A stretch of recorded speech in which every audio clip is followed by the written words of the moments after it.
এই যে ওর অবস্থা, 1 সপ্তাহ পর আইছে খাওয়ার জন্য। মানে এখন মেয়ে বের পিছনে পিছনে ঘুরে অন্য বাড়িতে গিয়া, তো 1 সপ্তাহ বা 2 দিন 3 দিন পর পর আইসা ভাত খাইতে আসে। এই যে এখন ভাত দিচ্ছি, খেয়ে চলে যাবে। সোমবারে আসছিল খাওয়ার জন্য, তো আজকে 9 দিন। মানে কালকে সোমবার যে গেছে, এই সোমবার না, মানে এর আগে সোমবার আসছিল, এসা খাইয়া গেছে, তো 9 দিন পর আবার আসছে। এই যে কি একটা অবস্থা, বাহিরে যে থাকে শরীরের কি অবস্থা, শরীরের মধ্যে শুধু ময়লা। মানে কোনো রকম ভাবেই ওর আমি রুমের ভিতরে আটকে রাখতে পারি না, চইলা যাই। বাইরে বাইরে থাকে, খাবার টাবার কিচ্ছু পাই না।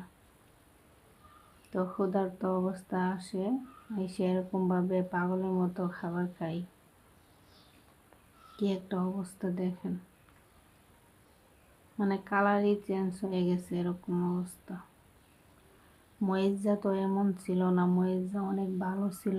তো এখন মহিজা এখন দুষ্ট হয়ে গেছে, মানুষের বাড়িতে বাড়িতে ঘুরে, শুধু মানে বাসায় থাকে না। কিভাবে খাচ্ছে, মানে ক্ষুধার্ত, 1 সপ্তাহ ধরে তার খাবার নাই। বাহিরে কি খায় না না খায়, তো ওরে খুঁজে খুঁজে আনতে হয়, না হলে সে আসে না। তো আমি 1 সপ্তাহ ধরে খুঁজি নাই, তার জন্য আজকে এমনিতেই চলে আসছে। আজকে ভাবলাম যে পরে খুঁজতে যাব, তারপরে দেখি এমনিতেই চলে আসছে।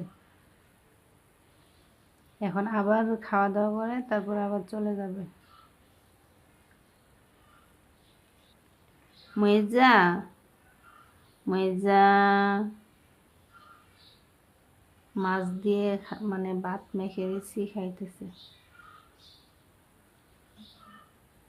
এটা যে মইজা কেউ বলবে মানে কিরকম হয়েছে।